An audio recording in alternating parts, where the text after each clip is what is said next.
Hello tout le monde, aujourd'hui speedrun pédagogique, on va jouer 2 parties à 1000 Elo et je vais vous expliquer comment gagner à ce niveau. Je vais vous dire que c'est extrêmement simple, vous allez voir qu'il y a 2 choses à retenir principalement et c'est ce qu'on va voir dans cette vidéo.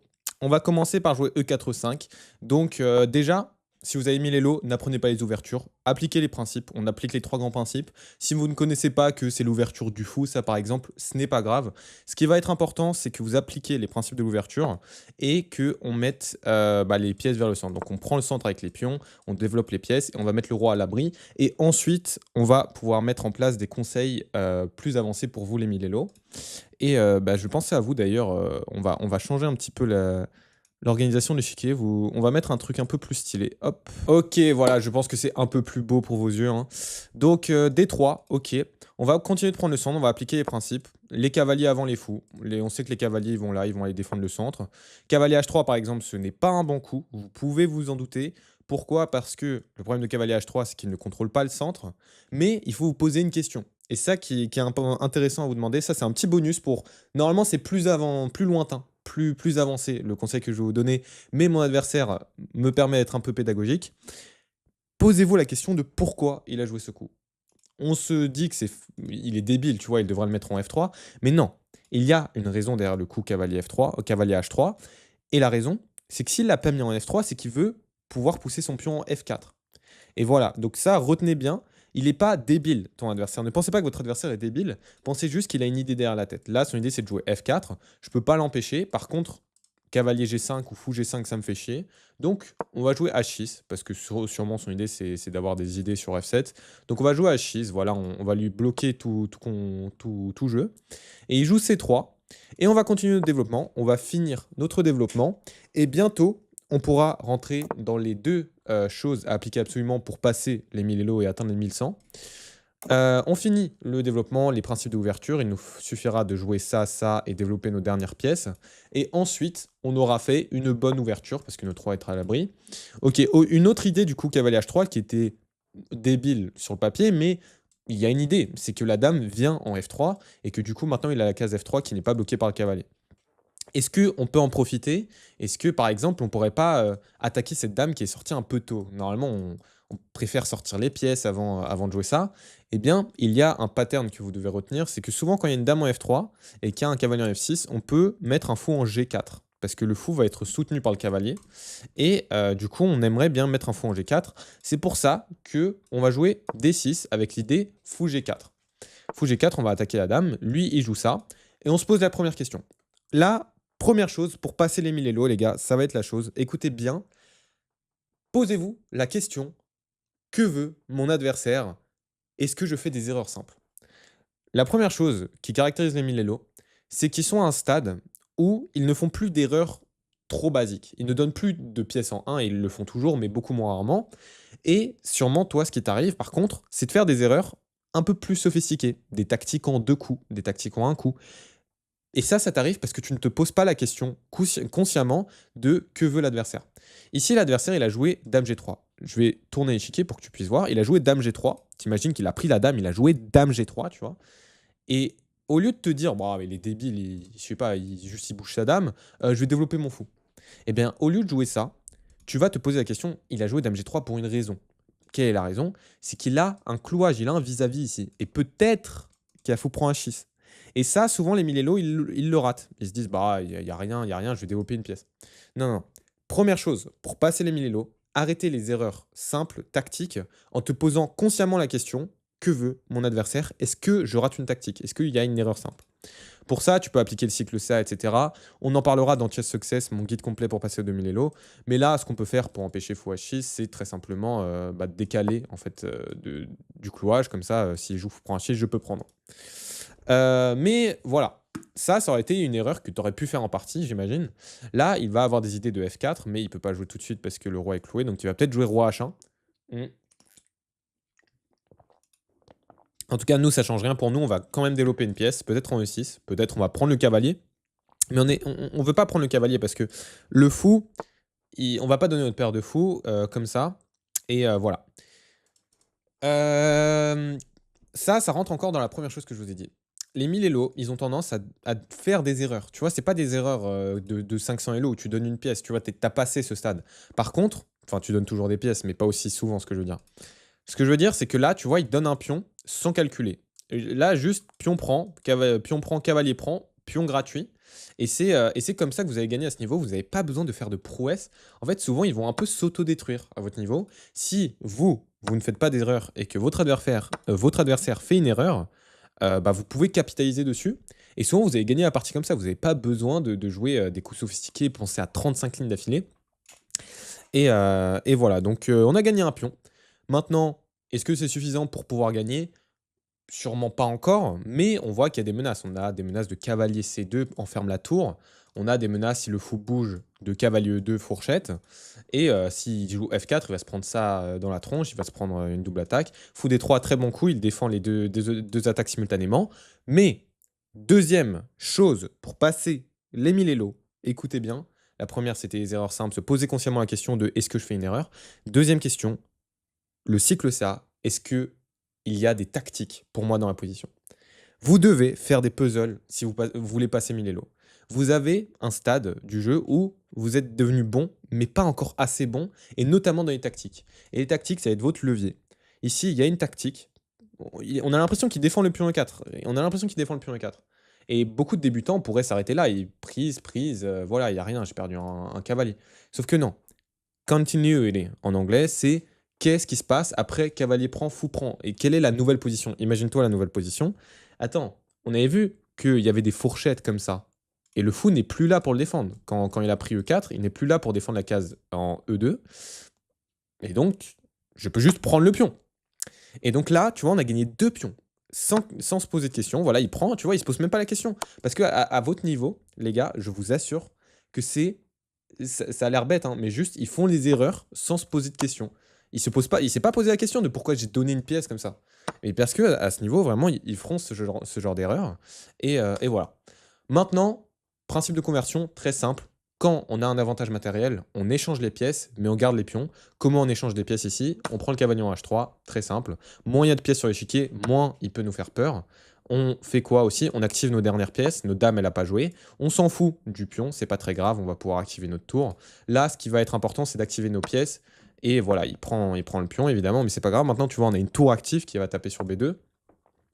Et voilà, donc maintenant on va activer notre dame. Notre dame, elle n'était pas active, on va l'activer. Et sur cavalier C3, j'imagine que, bon, il joue pas cavalier C3, il a eu peur de quelque chose. Malheureusement, il n'a pas vu que je pouvais juste prendre la tour ici. Et j'ai échec maintenant, roi là, et je vais prendre le fou. On va pas pré-move, hein, comme ça c'est quand même une partie pédagogique. Là je prends, et là il y a tout qui tombe, il y a tour prend B2, dame prend B2, gagne la tour. J'imagine qu'il va abandonner peut-être maintenant même. Mais tu vois, juste en ne faisant pas d'erreur, toi, simple, dans le sens, je te demande pas de voir des tactiques de malade mental. Je te demande juste de ne pas faire d'erreur simple. Tu vois, fou prend H6, c'est une erreur simple. Et que tu fais des tactiques, tu passes 1100 Elo, mais la main dans le slip. Vraiment, c'est faites des tactiques et ne faites plus d'erreurs simples.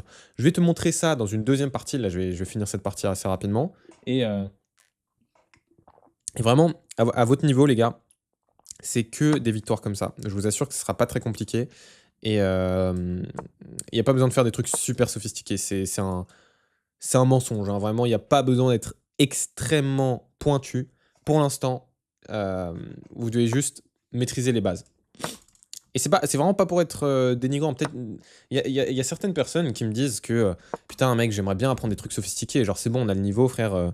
Tu peux nous parler de trucs un peu plus avancés. Sauf que non, les gars, ne prenez pas ça mal de croire que vous n'allez pas gagner.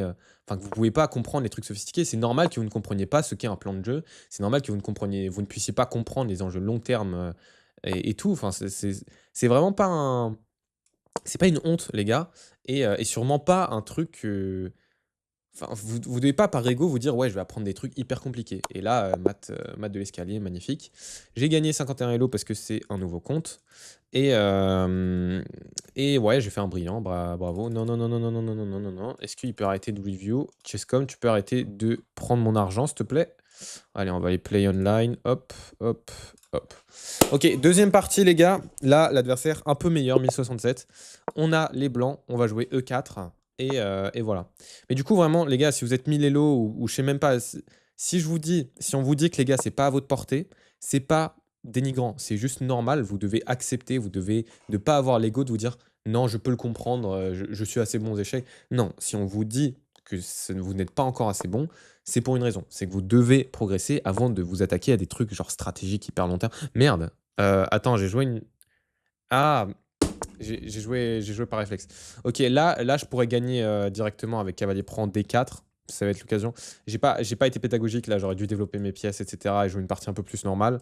Là, j'ai déjà une tactique qui gagne dès l'ouverture, mais vas-y, on va pas la jouer, ce serait triste, de gagner dès l'ouverture. Non, là, il y aurait prise, cavalier prend D4 dans l'autre position, là, il y a prise, cavalier prend D4 et après, cavalier revient, j'ai mon pion qui va vers le centre et les cavaliers qui reviennent en arrière. Là, ça aurait été déjà terminé. Donc on va jouer un peu plus pédagogique, on va mettre le cavalier en F3 et voilà, on va voir ce qu'il va faire. Mm. Mais là, j'ai joué la viennoise un peu par automatisme, je suis désolé les gars. Et après, si vous cherchez une ouverture, bon, je vous dis de ne pas apprendre les ouvertures, mais si vous cherchez une ouverture un peu piégeuse, la viennoise avec pion F4, c'est une superbe ouverture.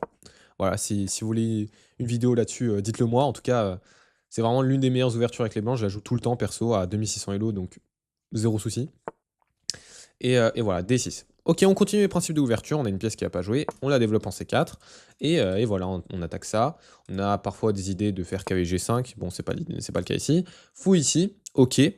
Je pense qu'on va faire... Là, on a plusieurs choix possibles. J'imagine que... Alors, souvent, on ne veut pas prendre le pion au centre. Ça, j'en parlerai dans mon guide, notamment, que certains échanges de pions, littéralement, je crois que c'est cette position dans Chess Success que j'utilise, pour montrer qu'il y a certains échanges de pions qui sont pas bons. Et ici, ce serait pas bon parce que tu transformes... Enfin, on a l'impression que c'est une idée, tu déstabilises le centre. Mais non, parce que le pion en D6 devient un pion en E5. Donc le pion qui était en D6 passe en E5, qui est meilleur. Et en plus, tu ouvres la diagonale du fou. Donc en fait, tu ne prends jamais ce pion, tu laisses plutôt les noirs te prendre. Maintenant, un truc qu'on serait tenté de faire, c'est le coup de D3. Maintenant, c'est un peu compliqué de voir ça comme ça. Il faut un petit peu d'expérience aux échecs. Mais quand tu joues D3, apprenez ce pattern, ça peut vous être utile. Quand il y a un fou qui vous cloue ici, et que un cavalier pour bondir en D4 ici, et que votre fou n'est pas en E2, et qu'il ne peut pas revenir en E2, tu ne peux pas jouer D3. En fait, si je joue D3 ici, après cavalier D4, le problème que j'ai, c'est que mon fou ne peut pas revenir en E2 bloquer ça, et donc il va pouvoir prendre mon cavalier et casser ma structure. Donc en fait, je ne peux pas vraiment jouer D3. Bon, ça c'est un peu avancé, si vous ratez ça en partie, ne vous en voulez pas. Juste sachez que c'est un pattern qui arrive assez souvent. Là, avant de jouer D3, et du coup de me prendre cavalier D4, soit tu connais la théorie et tu sais qu'il y a des coups comme fou B5, soit on pose une question au fou. T'es venu là, frérot, qu'est-ce que tu vas faire? Juste, soit prends mon cavalier, ou casse-toi de là. Tu vois, tu lui poses une question. Et là, erreur. Erreur, tu ne peux pas jouer ça. Quand tu as un pion en F4, tu ne peux pas jouer ça parce qu'il y a le coup G4. Il y a le coup G4 et quand le fou revient, il y a F5, enferme le fou. Et donc là, j'ai gagné une pièce. Il peut sacrifier la pièce pour 2 pions, c'est ce qu'il peut faire. Mais j'aurais gagné une pièce dans tous les cas, donc tant mieux. Ok, super. Mais je vous ai dit, à 1000 Elo, les gars, vraiment, si vous faites vos tactiques, ça c'est la tactique, il faut juste connaître. Pion prend, enfin fou prend, cavalier prend. Et maintenant, j'ai gagné une pièce, conversion technique déjà, dès l'ouverture. Ici, j'imagine qu'on peut faire des tactiques encore. Regardez, si je joue cavalier G5, j'attaque le pion en F7 et j'attaque le cavalier en G4. La seule façon pour lui de s'en sortir, c'est de jouer le coup cavalier H6, qui défend le pion ici. Mais j'imagine qu'après cavalier H6, j'ai des idées de tour prend H6, enlève le défenseur. Donc voilà, il y a des idées qui ont l'air intéressantes. Je vais jouer cavalier G5, je vais voir comment il va réagir. Mais là, j'ai déjà une double attaque. J'attaque là et là. Qu'est-ce qu'il va faire? Tu vois, juste en appliquant les tactiques, je suis complètement gagnant ici. Vraiment, à votre niveau, ce ne sont que des tactiques. Et je n'ai rien fait d'extraordinaire. Cavalier H6, justement. Et là, calculer. Calculer, est-ce qu'il est judicieux de prendre ici? Tour prend, pion prend, fou prend, F7, échec, coups forcés, les coups forcés, hein, cycle CA, échec, capture et attaque. Si vous faites juste le cycle des coups forcés dans toutes les positions, vous ne pouvez pas rater de tactique. C'est la philosophie de Chess Success, toujours mon guide. Voilà, le mec, il fait sa promo chaque seconde. Ce mec, c'est une dinguerie, il casse les couilles. Non, bref, les coups forcés. Tour prend, pion prend, fou prend F7, roi D7 ou roi E7, ça va dépendre. Sur roi D7, j'imagine que j'ai dame G4, on ramène une pièce à l'attaque. Roi E7 et dame E6 échec et mat. Je sais pas si vous arrivez à voir. Je vais mettre différentes couleurs de flèches. Donc ça c'est le début de la ligne. Là, ce qu'on va calculer, c'est plutôt ça. Roi ici. Là, ça va être dame ici. Oh putain, j'arrive pas à faire des couleurs. Roi ici. Et dame là, ça va être échec et mat. Donc, tour prend, pion prend, fou prend. Il va aller ici. Il va aller ici. Mais là, autre coup forcé, cavalier en D5 échec. Qu'est-ce qu'il peut faire? Il peut pas aller en F6, il peut pas aller sur aucune des cases, il peut aller que en D7. Et là, je ramène ma dame et c'est échec et mat. Tour prend H6. Je vais me faire ban pour triche très très rapidement, j'ai l'impression. Parce que je suis pas censé être un Milo. Mais voilà, bon, c'est pas pédagogique parce que en vérité, Enfin, en fait, si. En fait, c'est pédagogique. Pourquoi? Parce que ça, c'est censé être le genre de tactique que vous devez trouver pour aller au stade supérieur. Si vous trouvez cette tactique, globalement, vous valez 1500 Elo en tactique. Tu vois, c'est un peu avancé pour votre niveau. Mais c'est totalement trouvable. Et bon, évidemment, c'est pas le plus pédagogique pour cette partie. Mais malheureusement, mon adversaire a pas fait beaucoup d'efforts dans l'ouverture. Malheureusement, il va payer le prix cher de ne pas avoir respecté les principes. Et là, dame H4, dame G4, c'est échec et mat, malheureusement. Bon, eh bien voilà, encore une fois un brillant, je suis un putain de tricheur. Mais voilà, vraiment retenez, pour passer les 1100 Elo, tu casses les couilles Chess.com, arrête. Pour passer les 1100 Elo sur chess.com, qu'est-ce qu'il te faut? Deux choses. Un, t'arrêtes de faire des erreurs simples, tu te poses des questions consciemment de ce que veut l'adversaire, qu'est-ce qui menace, et ne pas penser qu'il est débile. Et deuxième chose, travaille tes tactiques. Les deux parties qu'on a faites, là, regarde, là, c'est fou, hein, mais vraiment... attends, je vais refresh la page, là, il me saoule, Chess.com. Voilà. Les deux tactiques qu'on a faites, c'est vraiment que de la tactique. Hein, genre, full tactique, tactique, tactique.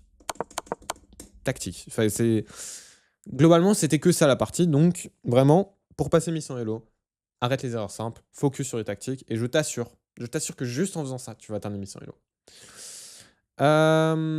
Bref, bah, c'était tout pour moi. Si vous avez des questions, newsletter du Chess Success en description. Rejoignez, c'est gratuit. J'essaie de faire des mails régulièrement. Qu'est-ce qui se passe aussi? Je déménage, donc voilà, le décor il change un petit peu, c'est normal. Vous allez vous y habituer. Dans un mois, j'aurai déménagé, donc ça devrait le faire. Et voilà, c'était Nox. Ciao.